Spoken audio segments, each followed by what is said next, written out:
بسم اللہ الرحمن الرحیم۔ اسلامک واقعات اور قصے دیکھنے کے لیے چینل کو سبسکرائب کیجیے۔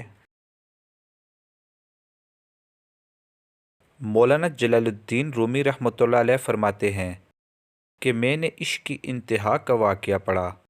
آپ رحمۃ اللہ علیہ فرماتے ہیں کہ ایک دن حضرت ابو ہریرہ رضی اللہ عنہ حضور نبی کریم صلی اللہ علیہ وسلم کی زیارت کے لیے حاضر ہوئے تو آپ صلی اللہ علیہ وسلم کو مسجد میں نہ پا کر بے تاب ہو گئے اور شوق دید میں نکلے۔ دریافت کیا تو کسی نے پہاڑ کی طرف اشارہ کیا، وہاں گئے تو چراواہ بکریاں چرا رہا تھا۔ اس سے پوچھا کہ میرے آقا صلی اللہ علیہ وسلم کو کہیں دیکھا ہے؟ اس چرواہے نے کہا، میں تیرے آقا کریم صلی اللہ علیہ وسلم کو تو نہیں جانتا، اتنا جانتا ہوں کہ اس غار میں 3 دن رات سے کوئی اس قدر سوچ سے سجدے میں گریہ وزاری کر رہا ہے کہ میری بکریوں نے ہی نہیں بلکہ تمام چرند و پرند نے کھانا پینا چھوڑا ہوا ہے۔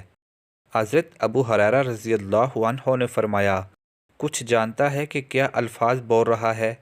تو چرواہے نے کہا، ترجمہ، ہر گھڑی یا امتی کی پکار کر رہا ہے، اپنی موجودہ اور اپنے بعد آنے والی امت کی بخشش کی خاطر سرکار کل کائنات حضرت محمد رسول اللہ صلی اللہ علیہ وسلم 3 دن 3 راتیں ایک پہاڑ کی غار میں سجدے میں روتے ہوئے اپنے اللہ تعالیٰ سے اپنی امت کی دعائیں التجا فرما رہے ہیں کہ اللہ تعالیٰ میری امت کو بخش دے۔ حضور نبی کریم صلی اللہ علیہ وسلم نے بوقت وصال بھی یہی اپنے اللہ تعالیٰ سے دعا فرما رہے تھے، ربی حبلی امتی، ربی حبلی امتی، یا اللہ میری امت کو بخش دے، یا اللہ میری امت کو بخش دے۔ سبحان اللہ۔ اللہ تعالیٰ ہمیں نیک اعمال کرنے کی توفیق عطا فرمائے، آمین۔